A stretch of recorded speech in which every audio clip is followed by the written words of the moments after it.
Hello बच्चों, चलिए प्रश्न को पढ़ते हैं।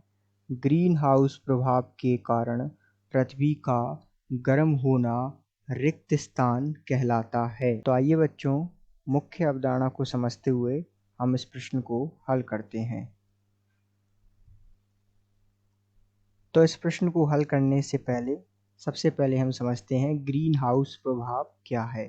तो आइए चर्चा करते हैं ग्रीन हाउस प्रभाव के संबंध में। तो जैसा कि हम जानते हैं कि ग्रीन हाउस प्रभाव क्या होता है कि एक प्राकृतिक प्रक्रिया है, अर्थात ग्रीन हाउस प्रभाव जो है एक प्राकृतिक प्रक्रिया है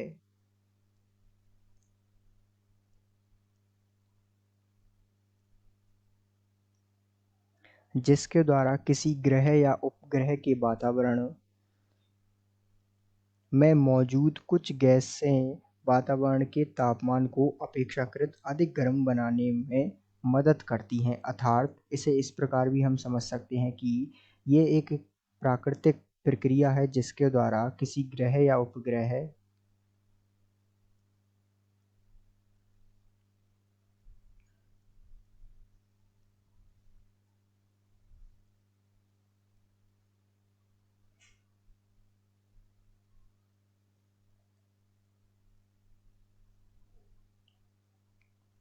के वातावरण में मौजूद कुछ गैसें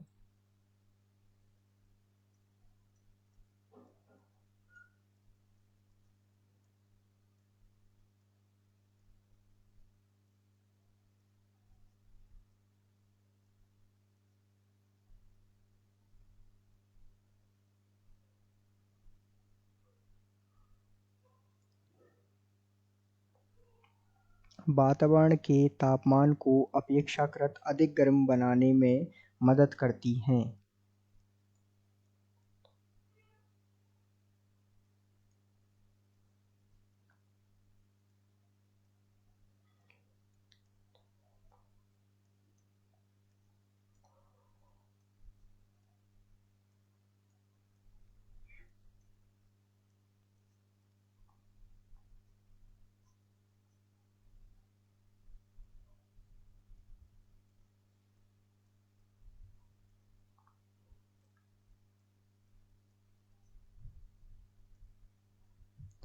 तो ये जो है एक ग्रीन हाउस प्रभाव कहलाता है, जिसमें हमने समझा कि एक जो है प्राकृतिक प्रक्रिया है जिसमें होता क्या है कि जो कुछ गैसें मौजूद होती हैं ग्रह या उपग्रह पर, जो उसके वातावरण को जो है उसके वातावरण के तापमान को अपेक्षाकृत अधिक गर्म करती हैं। तो ये जो है ग्रीन हाउस प्रभाव कहलाता है। यदि हम चर्चा करें ग्रीन हाउस प्रभाव में आने वाली गैसें कौन कौन सी होती हैं, तो जैसे कि कार्बन डाइऑक्साइड जो है अर्थात CO2 जो है ग्रीन हाउस गैस है। इसी प्रकार ऑक्साइड जो है ग्रीन हाउस गैस है। इसी प्रकार जलवाष्प,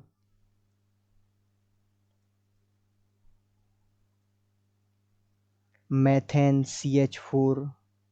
तो ये जो है कुछ ग्रीन हाउस गैसें हैं जो कि वातावरण को अधिक गर्म या कहें तो अपेक्षाकृत अधिक गर्म बनाने में जो है भूमिका निभाती हैं।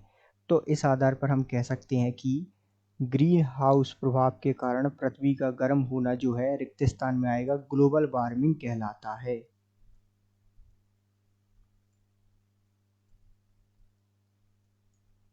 तो इस आधार पर हमने इस पूरी प्रक्रिया को समझा और यहाँ देखा कि रिक्त स्थान में इस प्रश्न का जवाब हुआ ग्लोबल वार्मिंग, अर्थात ग्रीन हाउस प्रभाव के कारण पृथ्वी का गर्म होना ग्लोबल वार्मिंग कहलाता है।